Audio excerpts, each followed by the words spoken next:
and I've only gotten horrendous food poisoning, I think like 2 or 3 times, Mhm. twice in China and then one in the Philippines when I had a burger at a cockfight. And I don't think it was from the burger. I think they like washed the lettuce in poop water. Mm. So it had E. coli on it. Welcome back to another edition of Zero Block 30. Today we have 4 rounds of the magazine. Round number 1, our resident travel guide, Donnie Does, went to Iraq and his experiences were much different than mine. I got shot and he got some gross margaritas, which I would have taken at any point during that deployment. Round number 2, a ZBT news roundup if you're short on time. And never you worry, the stories all rhyme. This is a Kate special, which as you all know, I look forward to when she does these kind of rhyming things or songs. I always love them. Round number 3, people always ask us about what types of jobs are out there. When you get out of the military, there's lots of jobs, and some even involve pig semen and drones. And finally, pig semen drones, right? Yeah. And finally, round number 4, we're going to, I guess, put a little cap on everything that happened with the PACT Act. We brought in our friend Lindsay Church, who is the executive director of Minority Veterans. They were one of the people that stood at the Capitol. They stayed there for the Firewatch the whole time, 26 hours on the ground, on the Capitol steps. They gave us the whole skinny about what happened there. And all that is going to be brought to you by our good friends at WhistlePig. If you haven't tried WhistlePig yet, you need to, because sometimes you just like to kick back. I was telling Kate before we went into the show that, or maybe it was Nick that I was telling, I just got a record player. Kate. You got me one, and it's a delight. I did, and I got a record player for my office because when I went to Maine last week, they had a record player there where they would have like Sinatra and just some piano music. And there's something about the little hiss whenever it hits, and then the crackles in the background. It's just relaxing. So last night, whenever everything was done, we were done with the day. I came into my office, and I'll show you what I did. Okay, he's reaching down right now. He's picking up his record. This old record, and it is 2 Bach concertos, and it is an A minor and an E minor. So I put these bad boys Officer music. Yeah, kind of. And it's super relaxing. It's super pure sounding, and it's unreal. I had that with a WhistlePig. I was sitting there with one cube, sitting on my little green couch, just listening to the crackle, listening to Bach, and getting calm. I gotta tell you, it was fucking delightful just sitting in yourself. Here. I mean, having nice music and nice whiskey and a nice little time by yourself, buddy, that's a Wednesday. Like we're doing that on the Wednesday. Fancy boy Wednesdays in the barracks, fancy gal Wednesdays in the barracks. Let's go. Yeah, and you can only do that with our good friends at WhistlePig. That's right, because WhistlePig is one of the only 100% rye whiskeys. They have the spiciness of the rye. It's a perfect cocktail if you're going to make something like an old-fashioned, a rye old-fashioned.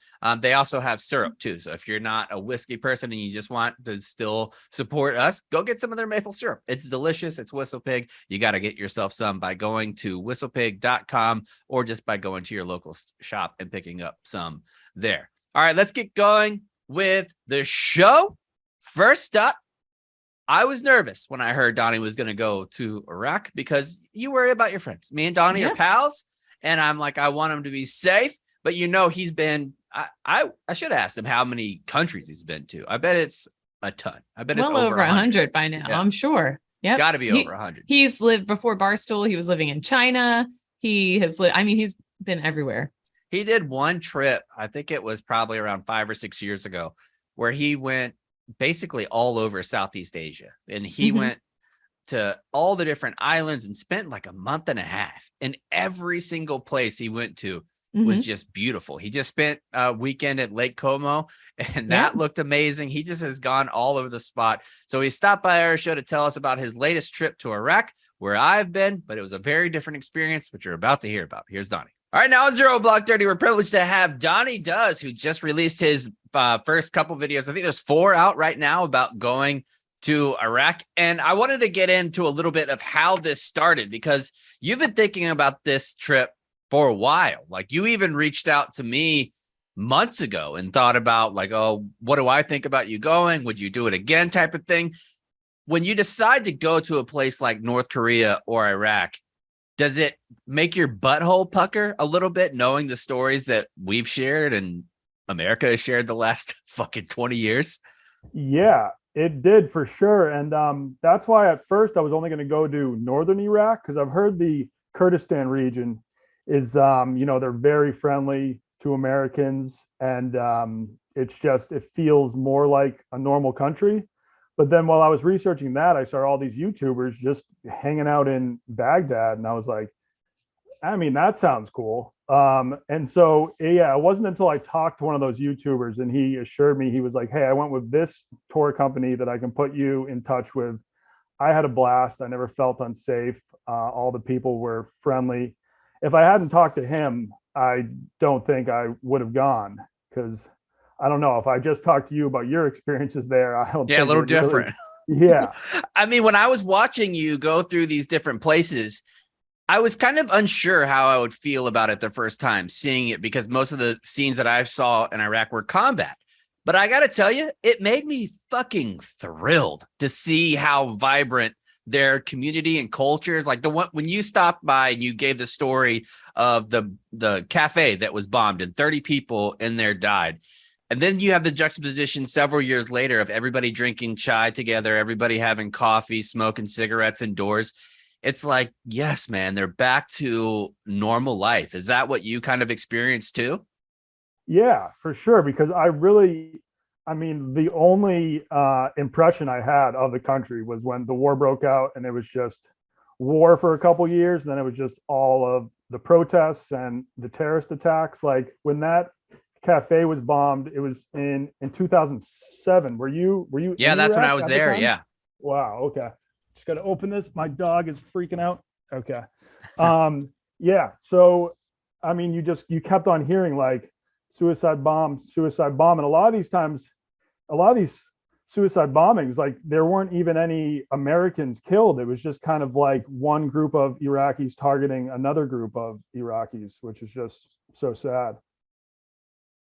So another thing that I was kind of surprised by right off the bat at the start of one of your videos, because sometimes I try to picture, like I put myself in other people's shoes and I think, how would I feel if another country had come here and done, what the US, right or wrong, what the US was doing Occupying. in Iraq? Yeah. What if Iraq occupied here and vice versa? And so I was shocked when you were crossing the street and you're like, oh man, they're yelling at me. What's going on? And it turns out they were just saying welcome, hello, and they were practicing their English on you. Like, did that surprise you? Because I would be worried, like as an American, like, are they pissed? Like, Do they hate us? Yeah. do Because they they'd have hate good us? reason to. Yes, Yeah. right. Yeah, that was one of the coolest things about going there. I thought they'd be like, why are you here? Like, whoa, God, the Americans are back again.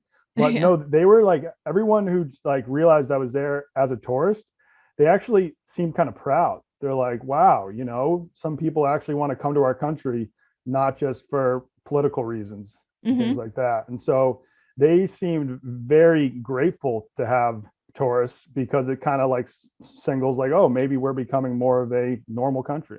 Yeah. And I thought about seeing all the children that were running up to you and dancing and things like that. We had a lot of similar experiences like that with the kids who a lot of times love to see us. I was telling you that one of the towns that I remember going in there had been kind of occupied by Chechens, and Chechens were pretty ruthless at the time in 2007, and they were doing some atrocities, and we would kick them out of different villages, and the kids and the women would bring us food and snacks and things like that. And you got to experience a lot of the same exact types of food when you went out to the marshlands of the Mesopotamia.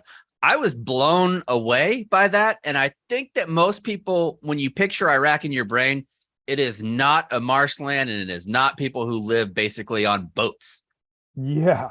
Yeah. On little islands in the middle of the marshes. Right. And I think that the people there were definitely very friendly to America, to people from the US, because I know Saddam, they were opposed to Saddam's regime. So he drained the marshlands and tried to really eradicate them. So they're probably some of the people most grateful that Americans came in and got rid of them. Oh, I would imagine. I would imagine so. And when you were eating with them, one of the scenes that I thought, how iron is your stomach normally? Because you've gone all over the world and you eat the local cuisine. when you were talking about having bad chicken out there and ending up with like diarrhea in the middle of the marshlands or your stomach is turning, how do you deal with that? Because for us, when we deal with that, Kate has talked about it, hanging ass out the back of a Humvee, like you're shitting down, going down the side of the road. How did you deal with having essentially food poisoning going around on the marsh? So yeah, luckily that never turned into diarrhea. It was just my stomach was just in this huge knot. And then when we got back on the boat, I let out just one long ass fart, and that pretty much cured everything. That untied the knot. I wish I could say the same for myself. That would be incredible. Yeah. I mean, I actually have a pretty good track record because like I've been routinely just eating weird shit off the street, and I've only gotten horrendous food poisoning, I think like 2 or 3 times, twice in China and then one in the Philippines when I had a burger at a cockfight.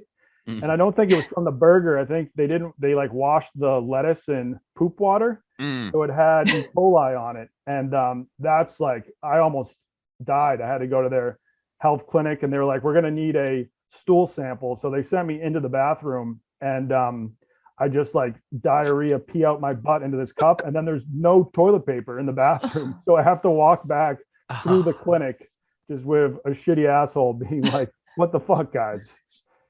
Some people are saying Donnie is braver than the U.S. Marines. Yeah. And I would argue, yes, that is the case. And I would say God. even just going to places, because you've been right on the border of Afghanistan whenever, what was that, Kazakhstan when you went there? Tajikistan. You're right on the border of Afghanistan. You've been inside Iraq now, and you've done it without guns, which is not what me and Kate did. Guns. Yeah. But I have said that will not be going to North Korea after the Otto Warmbier situation. I was actually thinking of maybe going because when I lived in China, I knew a couple of people that went to North Korea and ran the Pyongyang half marathon. And I was like, that would be an awesome bid. But after what happened to Otto, I was like, no, fuck those guys. Yeah, not worth it. Not worth the trip. Was there anything about Iraq? Like, I know you always do your research before you go. Was there anything that like truly surprised you that you were not expecting? So this is the last episode I'm putting out. I found a taco bar there. A Really? taco bar and restaurant. So our last night. And where was this? This was in downtown Baghdad. Okay. And it was only like a 10-15 minute walk from our hotel. So the first 3 or 4 days I was there, we didn't drink at all. But then we had that last night and you're like, hey, let's actually go and see what the nightlife is like there. And so the closest bar was a taco restaurant. And I'm telling you, the tacos weren't bad. Wow. Better than the tacos I could get living in Italy. But one thing, which you'll see in the video, we ordered a margarita and the bartender gave us a look like, really? Okay, if you want one. And it was the worst margarita I've had in my life. I'm pretty sure it was made with fake booze. Yeah. Okay. When they like bathtub tequila or whatever. Like okay. I was there with John Kelly. He was the cameraman. He couldn't like leave his bed the whole next day. He was completely out of commission. Yep. And it was definitely from that one marg that we had. Yeah. Did you see any remnants of like American occupation while you were there, like driving around anywhere, seeing embassies or things like that?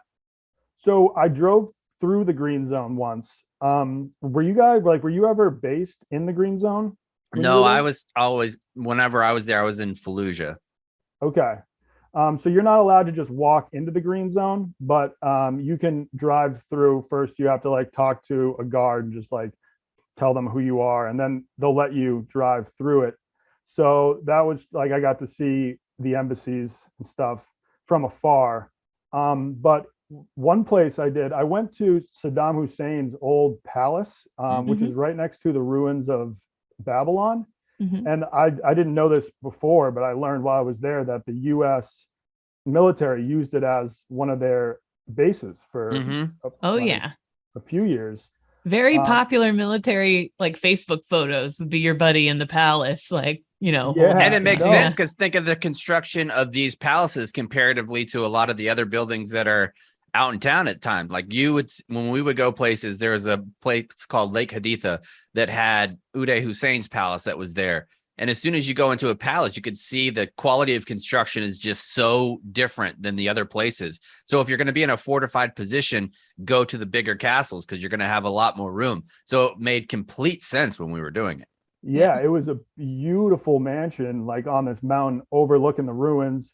There was a pool in the back. It obviously wasn't filled at the time, but I don't know if when the U.S. military was using it, if they like filled up the pool.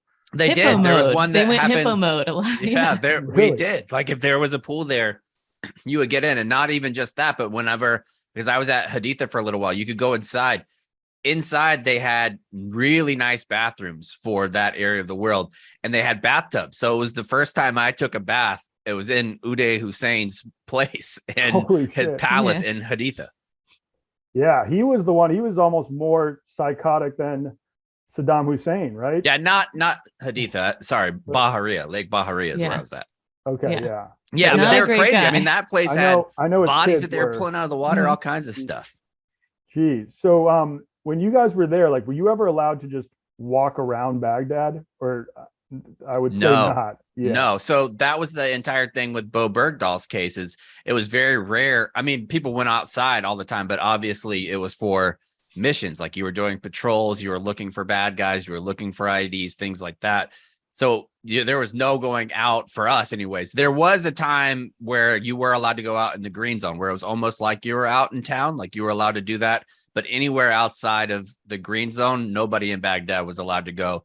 And we didn't have that areas in like areas like Fallujah or Ramadi. We weren't allowed to do any of that kind of stuff.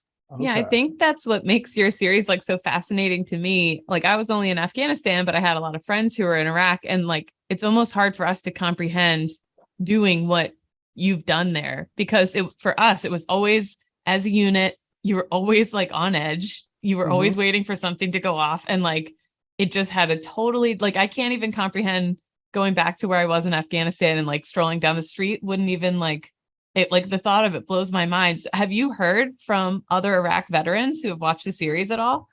Yeah, I have. And they've really enjoyed it too. Yeah. One guy sent me a text and he was like, "Oh, a U.S.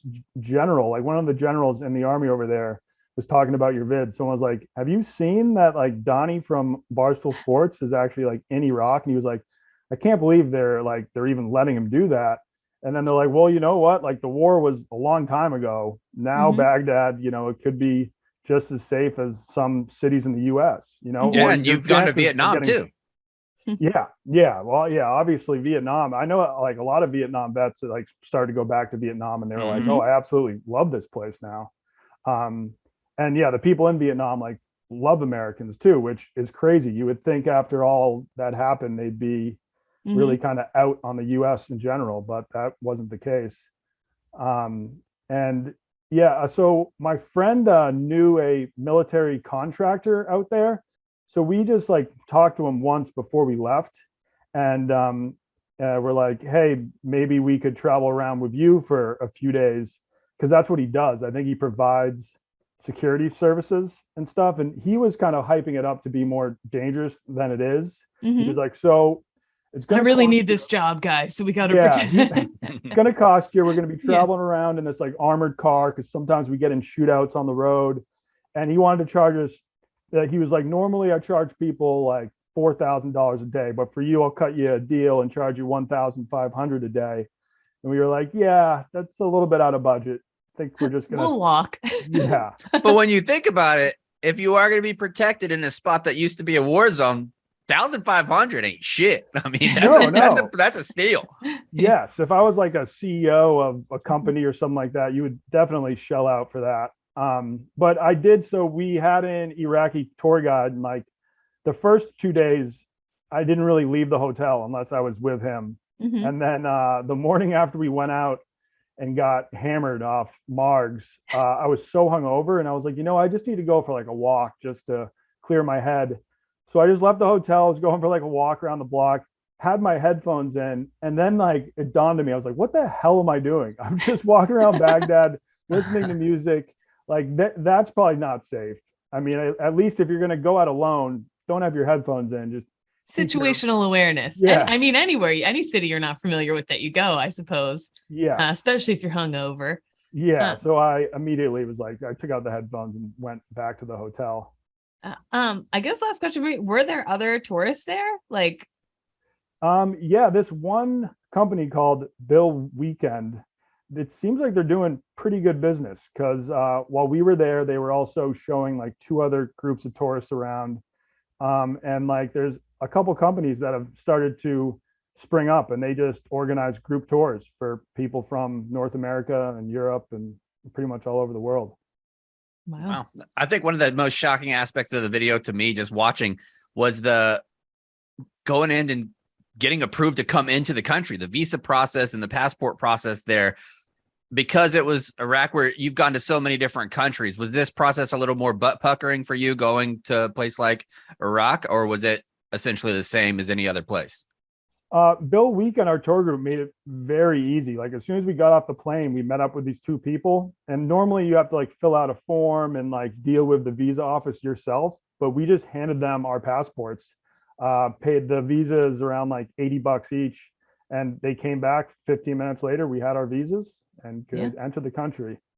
So it wasn't too bad. I know when I went to Tajikistan, I thought you could do a visa on arrival, and then on the flight realized that you had to do it beforehand. So I was freaking out then, and you had to pay cash. We didn't have cash, and our tour guide Jamal somehow got them to allow us into the country so I could go to an ATM and take out cash and then go back through security and then get my visa. Wow. That Jeez. Jamal, I still remember him from those videos. That guy, Wild fucking card. awesome. Yeah. He's wild. I'm trying to bring him to the US. Like I really want to do like all these series are me going somewhere crazy, but like he told me it's always been his dream to go to the US. Bring him to Louisiana. Bring him to like the swamps of Louisiana, the bayou. Yeah, I mean, but even like New York would just completely blow his mind. Oh yeah. And I know when Trump was president, just pretty much if your country ended in a stand, there was no chance of getting a visa. But I think now if I send him an invitation letter, there's a chance he might be able to get a visa.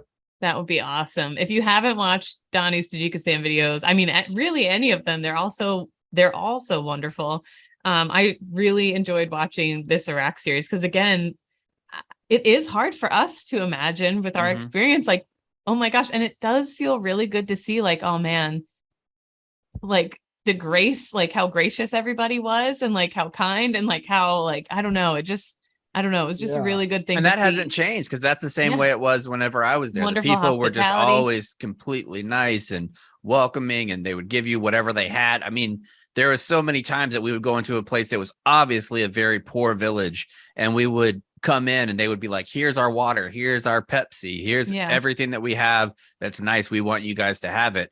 And we would be like, no, we don't want that stuff. And they did the same thing to you. So you said you have 2 more videos coming out. Can you give us a little preview of what some of those are going to be about? Yeah, so one is about visiting Babylon and Saddam Hussein's palace there. Wow, yeah. I ended up seeing a bunch of people who had snuck up onto like the 2nd and 3rd floors of the palace. And so I was like, oh, if they're doing it, I can do it too. And I got all the way up to the roof, and then our guide hit me up. He's like, there's a security guard with me. He's very upset that you're on the roof. And then they actually sent someone up to come bring me down. So I was a little worried, like, oh shit, are they gonna take all my cameras now? Am I actually in trouble? But no, they just wanted me off the roof and then had us leave. So that wasn't bad. Well, there you go. Yeah. And then the last episode, which will be a much longer one, it's about the nightlife. So we went to the taco bar, we went to the hotel bar of the Baghdad Hotel, which is mainly like businessmen, but I think they called it the American bar. So it had this like Wild West theme where they had like a lady wearing a cowboy hat on the wall. They're like, do you want me to take a photo of you and the lady with the cowboy hat? And yeah, it was just like all cowboy themed. And then we went to a mall. I think it was like the Babylon Bazaar is what it was called. And I'm telling you, this mall was nicer than a lot of malls in the US. So I think that will be very cool to see. You can tell this mall was where a lot of the wealthier Baghdadis hang out. But like inside the mall, they had these dinosaurs that you could ride, that you could like put your 3-year-old kid on. and they actually like moved around a little Wow. bit, which Mhm. I'm like, what the hell? Kids in the US would love these, but Yeah. I've never even seen them. All Very right. cool. Yeah. Well, we're Uh, excited to see those, Donnie. We'll catch back up with you the next time you go somewhere crazy. Good luck to you. And what's your next spot? Where are you going next? Um, I don't know for sure. I do know I'm going to the World Cup in Qatar. I don't know how you're supposed to say it, yes. which I'm almost hoping that's a Fire Fest type of situation, because then I would at least get a lot of solid content. But Yeah. it's going to be weird being there. Like normally alcohol is illegal when you think of Right. the There's World Cup. only like, right. Isn't there only like 1 hour where you're allowed to drink it? It's only like 2 beers or something, or Yeah, so they are lifting that rule, and like you're allowed to drink in a couple designated areas, but I'm not sure like, oh, are you only allowed to drink from like right. 10 to midnight or something. And I'm staying in one of the fan village cabins that does not have AC, Oh but my God. there's Oh apparently my God. the games Just are to in, give people there were fucking dying building this stadium because there was days that it was 120 plus in Mhm. Qatar. Yes. So the games are in November, and they're like, no, actually, the nights in November it cools down a bit, but we'll see. Yeah. But yeah, my last question for you chaps is like, were you when you were in Iraq, were you mainly just surrounded by desert, and it's just kind of like, No, so Fallujah actually kind of is more like the marshland that you're seeing. There's a lot of canals on the outside in the town that I was in called Karma. They had huge palm tree groves that were around, and they had a lot of their farming that was done in canals from the Euphrates that was brought in, the water that was just siphoned off of that. So I was blown away when I got there. I expected it to be mostly desert and sporadic buildings, but whenever I got there, it was more green than it is here in San Antonio and the areas that I was in a lot of times. Yeah. Mhm. And Kate, one last thing for you, like this was probably a year or two ago, but there was actually a time when I was seeing a lot of YouTubers going to Afghanistan as well. And they kind of had the same things to say that I have about Iraq, being like the people are friendly, it's an awesome country. And then so that like the Taliban takeover really came out of nowhere. Like that happened real fast, because probably just a few months prior, there were like YouTubers from the US just being like, oh, I love coming to Afghanistan. Yeah. And then, yeah. And now Yeah. I wouldn't go right now. I'd give it a little break. I don't know how they feel about non-Americans, like other, like tourists Yeah. from other countries, but I don't know. I definitely would not go quite yet. And Yeah. Chaps, would you go if you had the chance? If Donnie was like, Chaps, we have a spot for one more, would you want to go back, or no, that's not? I actually had the opportunity to go around 5 years ago. It was when I had basically first started here at Barstool, and Admiral Mullins was the chairman of the Joint Chiefs of Staff, and their group was going on a USO tour around Christmas time, and they were going to go to Iraq, they were going to go to Syria, and then they were going to go to Afghanistan. And they had reached out and they wanted some media to go, and the USO had offered it to me. Mhm. And I had said yes, and David said yes. He was like, yeah, as long as we don't have to pay for it. But I would have been on like government flights and things like that, so it would have been fine. But then about 2 weeks, 3 weeks before it was supposed to go down, and I was kind of quiet about it because I wasn't sure if it was going to happen. They were like, hey, sorry, we gave your seat away to somebody else. But I definitely would. And I know people. Rocky Bauer, who has been on the show, Super Bowl champion, played for the Steelers. He went back to the same exact field that he got shot in Vietnam. And Kyle Carpenter, one of our friends, Medal of Honor recipient, he got to go back to the house, the area of the house that he was in Afghanistan when he jumped on a grenade. And they said that it's very therapeutic to do that. So yeah, if I was given the opportunity to go back to Fallujah and see it how it was supposed to be seen, see it how it's supposed to be like it is now, I would love to do that. All right. Very Well, cool. if you go, 2023, Donnie yeah, Chaps, Baghdad. yeah. And if I'm not there, I can still put you in touch with the contacts I have there now. Yeah. All right. Well, I'm not going and getting diarrhea because I don't have the stomach that you do, and I'd be Okay. miserable. I thought you like always have diarrhea though. I do. He I do. does. That's He why does. I'd be very concerned about going there. Okay. All right, Donnie. We Thanks, appreciate Donnie. your time, man. Thank you so much. Thanks for having me. A delight as always. I hope I'm invited to his wedding because I imagine it will be somewhere cool.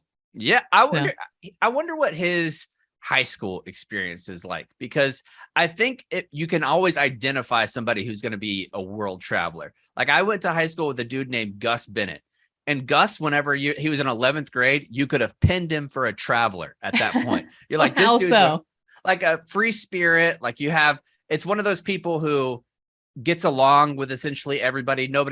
Nobody dislikes Donnie. Like he's not the kind of person that you dislike. So you can fit in different places. He just seems like a traveler. And I never had that, but he is a traveler. Yeah.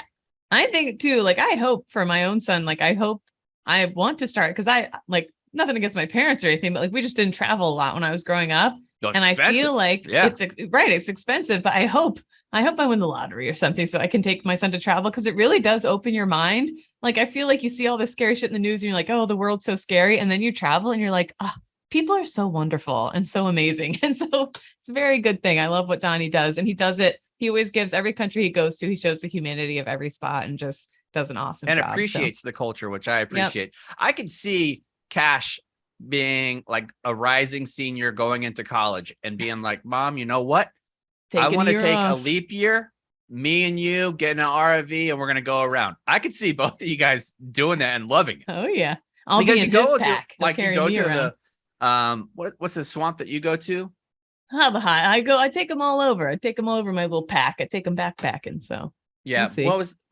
Rutherford, right? What's that? The swamp that I live in. Yes. So yes, you take him there all the time and he loves it. He loves the birds. Well, maybe he'll go to Iraq too one day, but in a good way. In a good way. In a fun way. Yeah. Well, thanks to Donnie for coming on the show. If you want to go places and travel, the best boots in the business to wear while you're doing that is our friends at Rocky Boots. They have all kinds of boots. So if you're traveling to Iraq, you're traveling to Vietnam, you're traveling to Rome, you're traveling to Paris, wherever you're going, you can wear your Rocky Boots and go in style and comfort. They have draining vents, which come in handy, handy. I stepped in a huge puddle, just like Jungle Boots, came right out. Didn't mind that at all. And it was fine. I was good. Make sure that you get some Rocky Boots. They're going to be comfortable for you. You can go to rockyboots.com, enter the promo code ZBT at checkout for 25% off your next pair of boots. And they also, if you're doing construction or if you work in that industry, they have shoes that they feel like tennis shoes, but they have a steel toe as well. So you'll be comfortable all damn day. Go check them out. All right, let's move on to round number 2. We're going to do a little bit of a news roundup. What do we got here, Kate? Just keeping it quick. We're just zipping through since we have 2 guests today. But I made it a little spicy. It rhymes, chaps. Okay. These news stories are rhyming. Yep. Nancy Pelosi was in Taiwan Tuesday night. She landed very late, but wore a pink pantsuit so bright. And people were saying this pink pantsuit, there was more to it, that she was wearing it to make a statement, to be bold, because Hillary Clinton once wore a pink pantsuit in a similar situation when she was talking about whatever. People made a big fuss at it. Anyway, all the other diplomats were wearing black and gray, and China didn't want her there, but she went anyway. The purpose of the trip, to support democracy of this small self-governed island in the Eastern China Sea. Or was it to provoke our foe and really piss off China? Unrelated, but when I gave birth, I ripped my whole vagina. This trip will also stop in South Korea and Japan, but is clearly overshadowed by controversial Taiwan plan. This gave China an excuse to put their troops into high gear, and all of the resulting fuss might kick us in the rear. True. People are saying, sure, on one end, it's maybe good that we went and we didn't give a fuck. But on the other end, was it necessary? Did we have to wrestle them in such a way? There's 2 schools of thought. 2 schools of thought. Australia got in the mix and was like, both of you, China, US, you're both being annoying here. Out. They literally did the cut it out. Yeah, Uncle Joey, the cut it out. But yeah, so she is on, Pelosi's on a trip, like I guess a diplomatic trip over there to show our allies, we're committed to democracy, blah, blah, blah. And then China is posturing. They have all their troops. It's those videos of endless tanks lined up in the streets and their amphibious vehicles going into and they're shooting off rockets and missiles and shit into the sea and acting like it was just a planned training exercise. But everybody knows you're upset. How did you feel about Nancy Pelosi making this move? I'll be honest. I don't know enough about foreign policy. I was just like, okay, I get I don't know. I don't know. I feel it's almost like a teenager move that is with their parents and you're not supposed you're not going to do that. Oh, I'm going to do it. Don't you tell me where I'm going to go. I'm going to go here. Kind of what it felt like. But overall, I don't mind it that the Speaker of the House, the third most powerful person in American government, was like, you know what? You're not going to dictate where we're going to go. We're going to go and we're going to champion democracy around the world. I don't hate that move. And I think China kind of also enjoyed it because they've been wanting to swing their dingling around a little bit. And this gave them an excuse to do it. Mm-hmm. Honestly, if you're an expert on it, let me know in the DMs. I'm not going to read it, but go off, King. Yeah, a lot of the articles were too long, didn't read for me. Yeah, too long, didn't read. I just know she went and I wrote a poem about it. It's like that meme that goes around like, sorry that happened, but I'm not going to read all that, or congratulations, but I'm not reading all that shit. Like that's basically what it came down to. What's up next in our news roundup? Al-Qaeda leader Ayman al-Zawahiri was killed in a drone strike. Bad guys, do you hear me?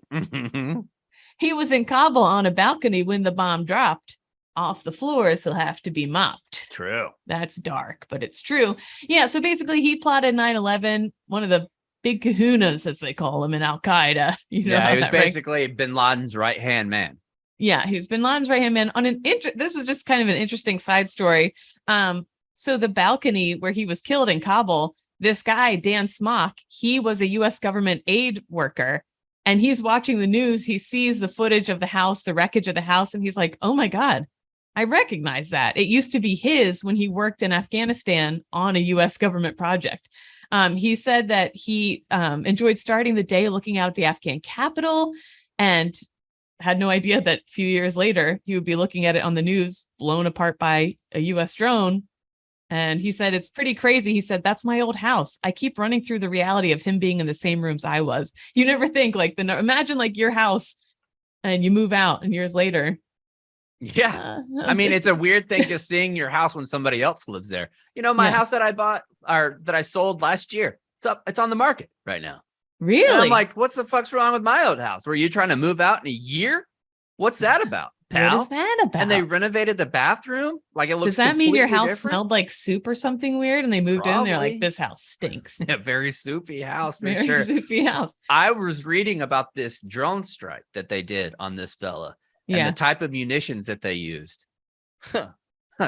Scary. Like so they were describing the length of the Hellfire missile is what they fired. They fired 2 Hellfire missiles in order to kill this guy.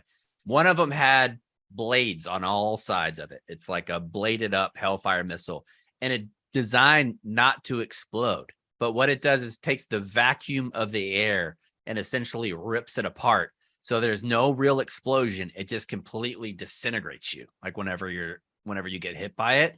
And I thought that has got to be terrifying. If you're sitting there watching, because people hear that shit all the time. Like if you're not going to, people heard what was going on. They're going to come out and be like, oh my fucking God.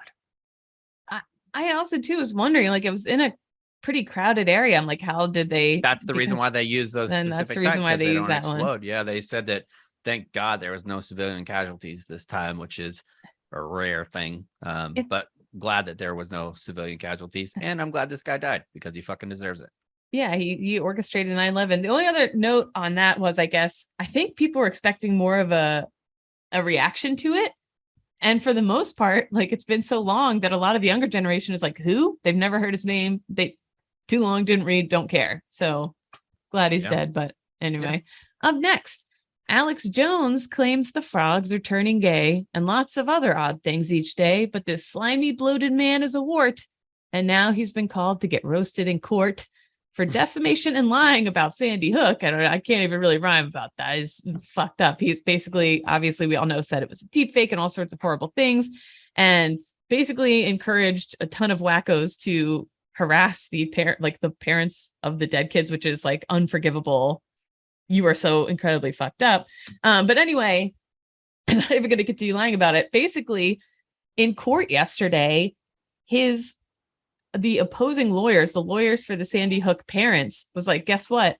12 days ago, your attorney accidentally, and I don't know how you do this accidentally sent me the last 2-something years of records from your cell phone. So everything you've done in the last 2 years, your emails, your texts, your whatever, I have a record of it, which basically, and Alex Jones had said on the stand, I don't have any emails where I mentioned Sandy Hook or any text where I mentioned Sandy Hook. That lawyer got to stand up there and have on the screen, well, here's a bunch that we found in 2 seconds. You fucking liar. He then proceeds to ask Alex Jones, do you know what perjury is? Because he was able to then prove that Alex Jones had committed perjury. And now the January 6th committee has subpoenaed him for the info on his phone as well. So yeah, and it's everything. It's not just like his text message. It's everything. It's a digital copy of the entire phone. So even apps like Signal and WhatsApp and things like that have encryption, they're gonna get all of that, all the pictures, all the videos, all the email, everything. And the look on Alex Jones, because I don't think while he was on the stand, he was fully grasping everything that the guy was saying, because it would absolutely throw you for a loop, because you're not expecting your attorney to make that kind of mistake. So when he finally kind of gets it, you could see his face almost like, oh God. And he just starts bumbling on the stand. The Justice Department was like, we need those records. The January 6th committee was like, we need those records. The Sandy Hook parents, they're all like, we need to see everything, because part of this was the $150 million lawsuit, and they're claiming that they weren't able to have all that kind of money because he said, I'm going bankrupt and things like that. But they found in that phone how he was making up to $800,000 a day right after he got deplatformed by Twitter and YouTube. So now they're going to be able to see that he can pay that, the trail of money, how he tried to get around the bankruptcy courts and all those different things, because there's definitely a paper trail for all that stuff. And these forensic FBI agents and the Department of Justice, they're going to get the last dot and tittle out of everything from this dude. And he went from being like, I'm going to turn this on its head and nothing's going to really happen to me, to, oh, fuck, I might be implicated in a criminal conspiracy now. Yeah, which allegedly. is you love for all to see that it. Last 2 minutes, allegedly. Yeah, allegedly. Right. But yeah, not allegedly that he's an enormous piece of shit, Yeah, one of the that's worst confirmed. human beings. So I just really was glad to see him thrown for a loop. Okay, no more rhymes for me. Real quick. Well, we'll put it in the end, but you can now start for the PACT Act. You can now start filing claims. There's a website. We'll put it in the YouTube link. If you think that's you, the link will be in our YouTube description of this episode. And finally, the Marine Corps has announced that Lieutenant General Michael Langley has been confirmed to the head of U.S. Africa Command and will be promoted to the rank of general on Saturday. He will be the first Black Marine to hold the rank in the 246-year history of the branch. And so overdue, but a really big deal. Remarkable that it's taken that long. Disgusting that it's taken that long, because there's been so many that were able to have that position and never rising to the rank of 4-star is just bullshit. He's a native of Shreveport, Louisiana. He was commissioned as a second lieutenant in 1985 as an artillery officer, and he has commanded Marines at every level from platoon to regiment in Okinawa, Japan, and Afghanistan. So he is I think the last branch to promote a Black service member to the highest rank in the military. Way overdue, but really just a really incredible human being. Went to the basic school when I was fucking 3. I just turned 40. I wasn't born yet. That's Crazy. a long time. Yeah. All right, let's move on to round number 3. What do we have for round 3, Kate? Pig semen. Yeah. Of course. Pig semen. The skies are, by the way, this comes to us from, I don't even know where Jeff's found this. The skies are the highways It's called of tomorrow. NB.com. It's the Manila Bulletin. Oh, okay. Oh, great. Yeah. The skies are the highway of tomorrow. Any great article starts with that. This idea seems more and more likely now that more businesses have been taking advantage of drones to deliver their products. And we're even seeing that here in the US. There's like little Amazon drones dropping off packages out in the boonies. In the Central African country of Rwanda, drones are being used to deliver a substance that is of particular importance to farmers. Pig semen. Yeah. Pig cum. We're having Oinker cum. The project started on January 25th as a collaboration between the Rwanda Agriculture Board and a medical products delivery company called Zipline Rwanda. Should be called Jizzline Rwanda. Am I right? Ripping lines. Huh? Ripping lines Rwanda. Ripping a line on me lady's belly. The semen are collected from Why? The semen are collected from a pure European pig breed like the large white landrace pie train and a Duroc. Longtime stoolie landrace pie train and Duroc. I love the taste of some landrace bacon in the morning. Indeed. Talk about pie train. Oh, look at that It's thing. drones That's a in the sky. large white. Pig raisers believe that using these breeds will improve the genetic line of local swine. Look at this continuing to rhyme. As a part of the project, the government will pay the cost of transport. So the government, your taxpayer money at work, if you're in Rwanda, come in the air. That's your tax Subsidizing that pig cum. Finally. Swine raisers only need to pay the cost of collecting the semen, which costs between $6.50 to $10. That's not very much for a lot of hand motion. Yeah, you got to bump them numbers up. They You need do. to have a pig cum collectors union, honestly. They need to really they do. need to unionize and you need somebody that has a little bit of experiencing with crossing the picket line and all that kind of stuff to get your pig cum where it needs to go, and you get paid for it. The cost of pig cum is too damn high. It is. The project is part of Rwanda's plans to increase pork production from 19,945 tons to 67,000 tons by the end of this year. Mm-hmm. That's a lot of pork. We're talking about 66% more pork, which you don't get without a lot of high quality porn cum. That is true. The Agricultural Board aims to inseminate more than 150,000 per year using this technology. So I guess the pig farms are out in the boonies, so it's easier for them to just fly the pig semen out on a drone. So I guess from what I gather, here we go. From what I gather, is that the issue with the pig cum is that when you're in a place like Rwanda, it's hot and you have to have it cool. And so you might have a little bit of a problem getting it out to these remote areas in time where the pig cum still has enough swimmers that are Michael Phelpsing it around in the little puddle of jizz that makes a difference. So it has pig semen has a short shelf life. One of the shortest shelf lives of any mammal, in fact. Really? Okay. So, but the distance from the processing center to where the semen needs to go is 3 hours. That's too long, my friends, especially if there's a traffic jam, you lose all your pig cum. So they're using drones. Swine Raisers has expressed support for the project, according to Africa News. Good, because we were wondering. 82 out of 145 pigs were bred through semen delivered by drones this past year. So that's a lot. That's a lot of pigs that are done by drones. I would love to picture the people that decided this was the method that they're going to use. Because in order to get to the point where you're flying around pig semen by drones, you had to probably go through a lot of pig semen that wasn't still viable. And so you're sitting around, you're sitting on a tailgate, probably having a little bit of an alcoholic beverage. You're like, how are we going to get the good cum here? How are we going to do it? Also, picture you're somewhere in Rwanda. You're having a tough day. Your car broke down. You get home. Somebody's sleeping with your husband. You go in the backyard to have a cigarette, and a pig semen drone accidentally drops its load. That's something out of a comedy film, my friends. That's not the kind of day that you want, but it's something to think about. Some say the drone that dropped a bomb on Al Zawahiri, that there was some pig semen in that as well, just for good measure. Hopefully not, because I think that would be a war crime. Not allowed to do that. All right, so let's move on to round number 4, where we're going to bring on Lindsay Church. They were out at the Capitol building this week. You're going to want to hear from them and hear all their experiences. Here they are.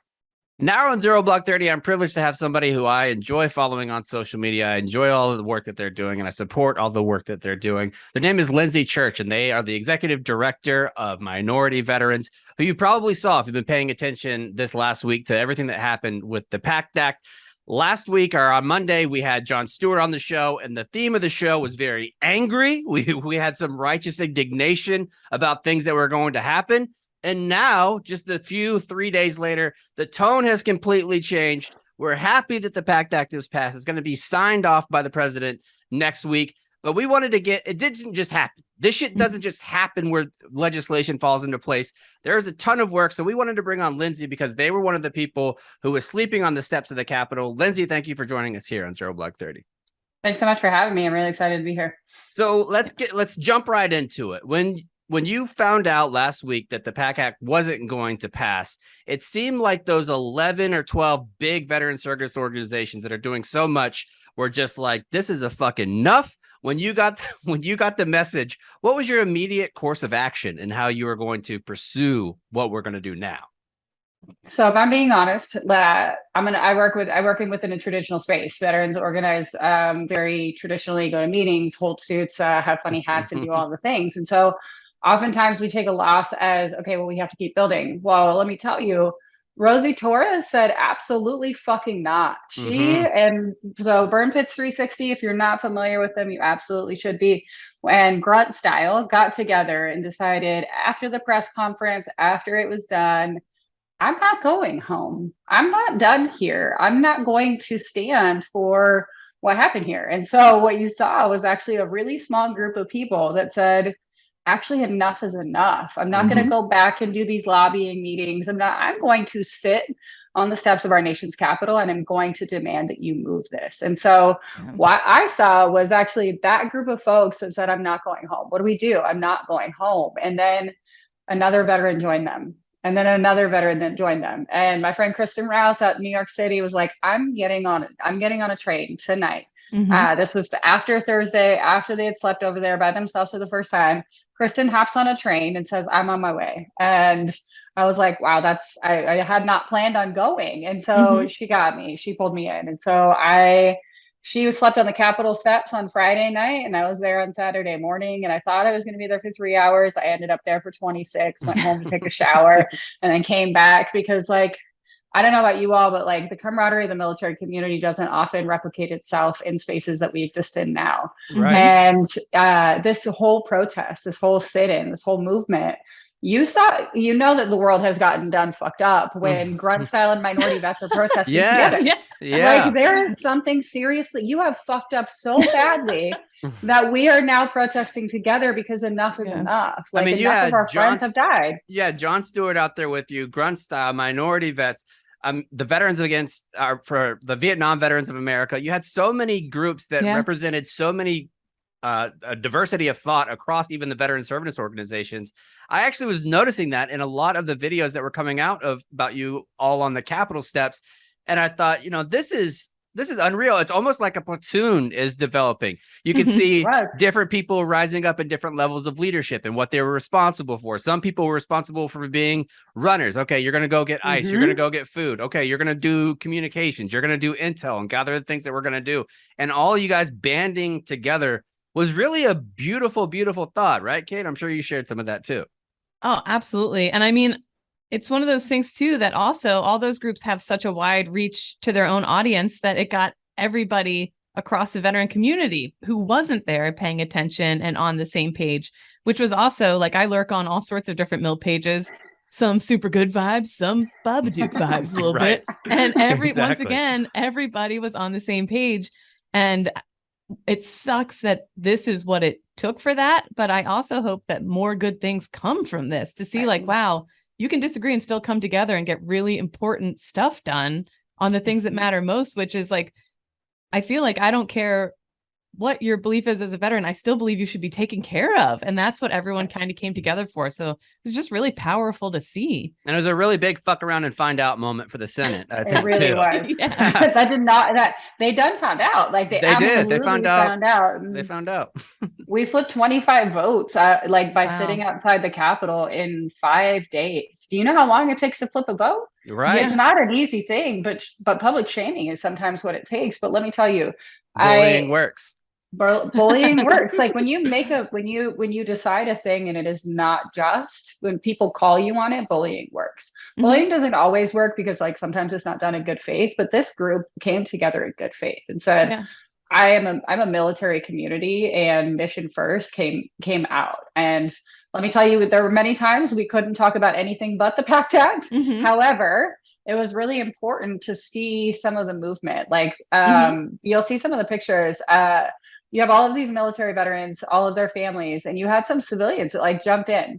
So there are 2 folks that I identify as trans that jumped in that are just random civilians that love activism, love to fight for justice. I'll tell you, I see pictures all the time with the CEO or the founder of Grunt Style, and they're right next to them with the same level of respect that they've been sitting on the Capitol, probably one of the longest or like of the top 10 on that list. They have like not left. They showered at the Reserve Officer Association. They stayed there. They protested. They were in the stadium in the audience. Like it did not matter. It was kind of like the military in the sense like it didn't really matter specifically that you believed one thing or you were a certain thing. Like it was that our veterans matter more than anything. Like our communities and who we fight for is the most important part. Like this isn't about me. This isn't about my organization and like the thing that we argue about ever. Like I think I put this in my post wrap about it. Like we don't always agree, but we do know how to get on one page and one sheet of music when the mission is the most important part. And that was our friends who have died. Like, I don't know about you all. Kate Thomas was a friend of mine. Burying my friend just a few months ago who didn't even get to see this bill pass makes me fucking angry. Yeah. And I'm willing to fight for her and everybody that came before her and everybody that came after her, because that's what matters more than anything. 3.5 million veterans and the funding and the support that they're going to get and not have to fight insurance. That's what matters most. And so it's just such a unique moment in time. Like we haven't seen the community come together in that way in ever. Yeah, and it gives you a lot of hopes, I think, just and extrapolating that past the veterans community. I think having people like the two that you just mentioned being out there to support us and seeing so many civilians, so many people with no real military connections that are supporting the PACT Act and supporting veteran getting care. I hope that in turn causes the veteran community to see how much activism can work. We see people who are being treated unfairly, that's rights are being taken away. The caveat of being a veteran matters when you're talking political capital. We have a ton of political capital because people care what we say. And if we say it in one group that no one is going to be targeted for their race, gender, creed, or sexual identity, we're not going to allow that. We're going to stand up together and we're going to fight for each other. I would love to see that happen because there was those moments. There was moments last night when people were saying, what now? And the initial thought on like military social media was like, let's get the Afghan interpreters home. Let's do what we're supposed to do there. Let's shift our focus here. So as minority vets and being the executive director, what do you look at now that this is over? What's your next step? Where are you going now with your organization?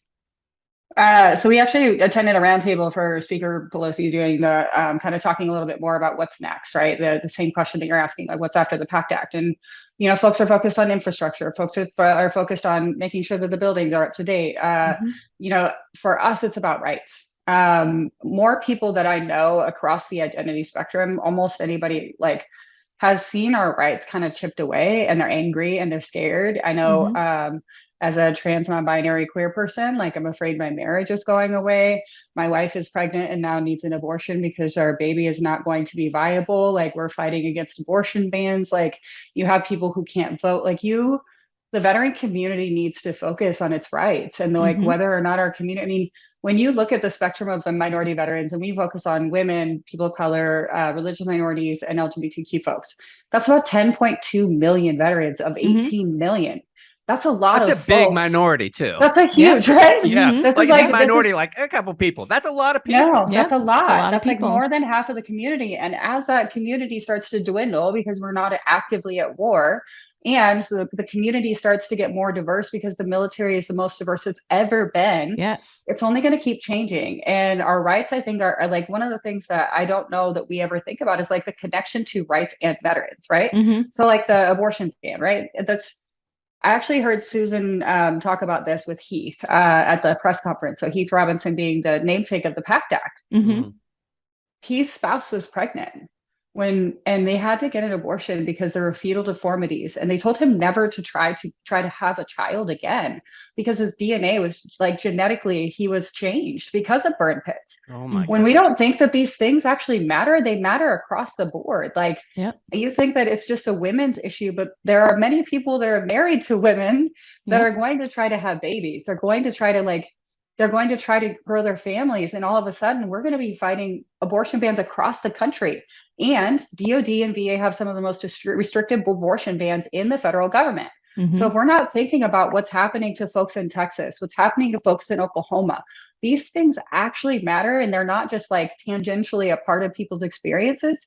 No, the VA actually has an opportunity. If I can't get pregnant, my spouse can, and I don't need an abortion because I can't get pregnant, my spouse should have deferred benefits the same fucking way that if you can transfer a GI Bill, you should be able to transfer your fucking rights. So some of these, like, these are the issues. These are the things.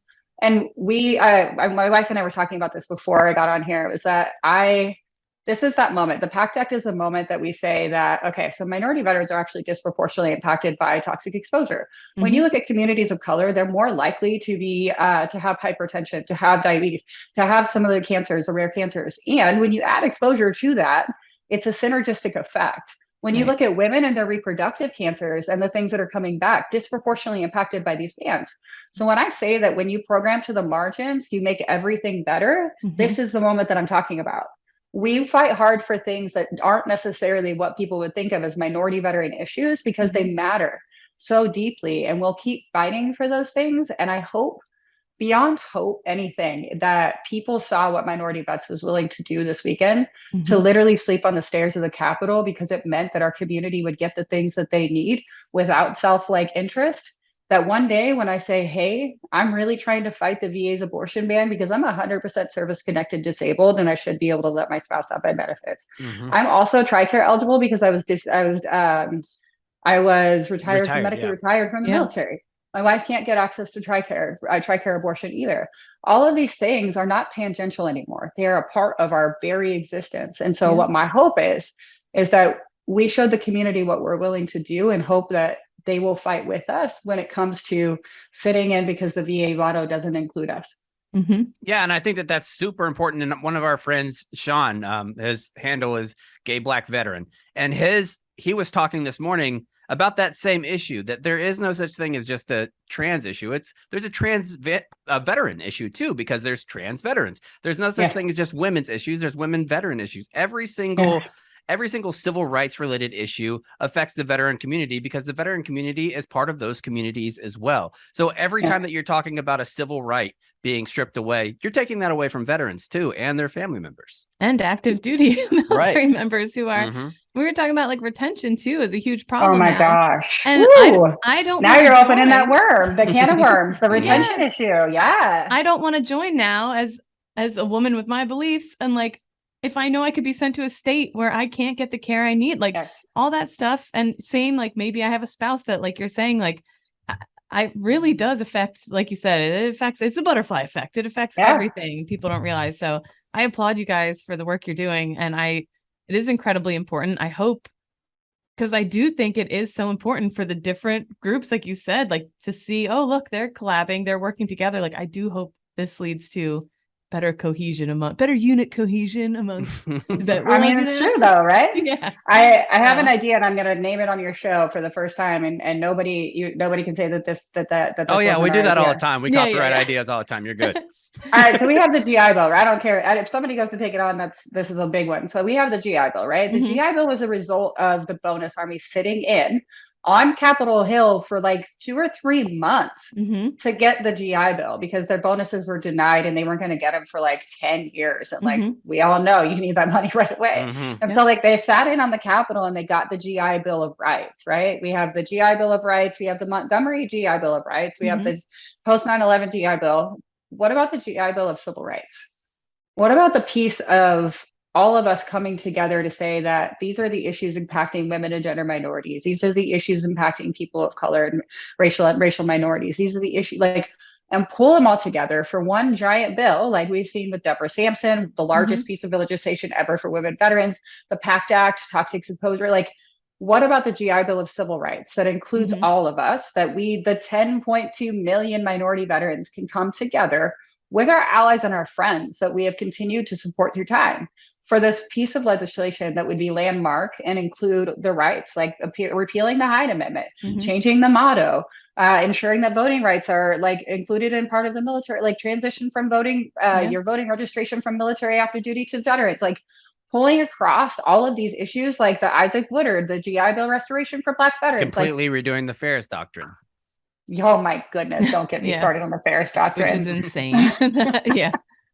I mean, but like, imagine if we were able to pull together service members and veterans and pull together a piece of legislation that was landmark for the rights of our community, but not necessarily the rights to education, but the rights to our own bodies, the rights to our marriage, the right to to our voice. Like, I think that is where we go. And I think sometimes we hear ideas like that, the pessimistic side of military veterans are like, there's no fucking way. And of course, before we started talking with John Stewart, he mentioned that's the way the PACT Act was. When they had the original veterans that are sitting in the room together and talking about what they were going to after, they kept going, well, we're not going to get this. So let's just go. They started negotiating against themselves before negotiations even started.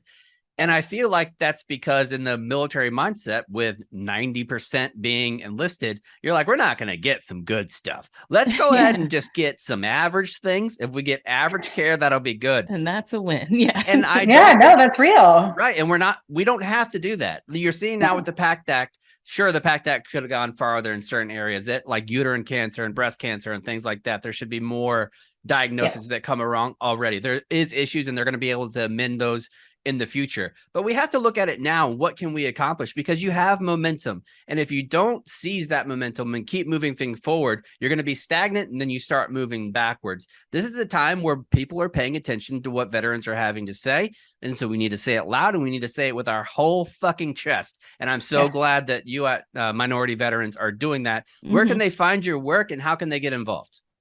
You can find us at minoritybets.org. You can find us on every social, well, not every, because we're too old for that. We're Facebook, Instagram, Twitter. You should see their LinkedIn. TikTok dances. They're so I told somebody else they're responsible for TikTok. Lindsay said that they were everywhere, and I didn't find them on Weibo. I didn't find them. I'm like, you can find us on most. I'm not on Snapchat. Well, we're on Minority Vets. You can find us on Twitter, Facebook, Instagram, LinkedIn, minoritybets.org. There's different ways to volunteer. There's different ways to raise your voice. We are actually about to turn 5, y'all. There you go. Half a decade fighting for the rights of minority veterans. So actually, August 7th is our birthday. I cannot believe it's been a half a decade. We started 12 days after the trans ban. I was actually putting this hat on, and I was like, I guess this is probably the time when I can wear a hat, right? And I was thinking those stories this hat could tell, like it became the uniform of the George Floyd protests, the Vanessa Guillen movement, the PACT Act, the trans ban. Like, this has been the hat that has traveled campaigns, that I will one day retire, even though it's just a basic hat. I love that. If you want to follow Lindsay and her and their organization, make sure you go to Minority Vets on Twitter and Instagram and things like that. And we'll be working with Lindsay and their organization in the future. Lindsay's, just so you know, very good friends with my wife. They're pals. So your wife, the family at this point. So Lindsay, thank you again for joining us. We really appreciate it. Thanks so much. I'm glad it's over. I'm just glad the PACT Act is signed. Well, it's going to be signed Monday, I guess, by the president. But other than that, it's done. It feels good. It feels nice to have a win. It's been a while, I think, since we've had a political win for everybody. And I think that this one qualifies. Also, no big deal, but John Stewart was tweeting at me the other night. We were tweeting. We're kind of probably, I would say, best friends. So, and I sent him some of my favorite episodes of you too, by the way. Oh, geez. Oh, great. Sweet. So that'll be good. All right, let's move on to Save Rounds and Alibis, which today is going to be presented by our good friends at Cross Country Mortgage. If you're trying to move, even if it's from my house and you've only lived there for a year, but it smelled like soup. Make sure you go with Cross Country Mortgage. It's buying a home is really intimidating, especially if you've never done it before, because there's so much more paperwork than you could possibly imagine whenever this happens. I've bought 2 houses now, and whenever you're signing 500 pieces of paper, and you really don't know what you're signing in a lot of ways. You just kind of trust your real estate agent. I'll never read. That's why I need an expert at Cross Country. Yep. That's why you need a good, solid expert like Cross Country Mortgage. They're going to tell you all the ins and out, what you're going to be paying. Because some of these places, when I had my first house, the people were just trying to pay or try to get us to pay for it and sign on and all those things. I had no idea that stuff like land taxes weren't added into your mortgage payment when they told you it was going to be. So my first house, it was like a $1,400 a month payment. And then I had land taxes that come on top of it. There's like another $700 that I wasn't expecting. You're not going to have that with Cross Country Mortgage because they're going to help you out every single step of the way. They can close a house in little as 21 days. Go to crosscountrymortgage.com/barstool so Cross Country Mortgage can take care of you through the home buying process. It's an equal housing opportunity. Cross Country Mortgage LLC, NMLS 3029. All loans are subject to underwriting approval. NMLS consumeraccess.org. All right, let's do save rounds and alibis. Nick, we'll start with you. What do you got? No save rounds for me. Just please keep hitting that subscribe button on YouTube. And thanks to everyone who came to check out the Jon Stewart interview. Really appreciate that. We got some more stuff coming down the pipe that we got planned. That's exactly right, Nick. All right, Kay, what about you? Ooh, I'm trying to think. I don't think I have anything crazy. My son slept through the night last night. It's only the second time that's ever happened. Kind of a big deal. Happy belated birthday to the Coast Guard. Big birthday, one of my favorite branches. So I'd say right up there with Air Force, not quite, but close. Very attractive. All right, that's good. My save round. I don't really have anything either. We're excited. Next week I'll be in headquarters, New York, for the Barstool, and we're gonna have Killzone on. Thomas Schumann, if you haven't, if you remember him, and Zach will be there too. So they're gonna actually come to the studios in New York. We're gonna be able to hang out with them next week, so you'll be able to hear that interview too. So I'm excited about that. Other than that, we'll see you back here. Oh, Cons isn't here. Cons is doing stuff in DC. Yeah, that's it. God wasn't on the show today. Sound the retreat.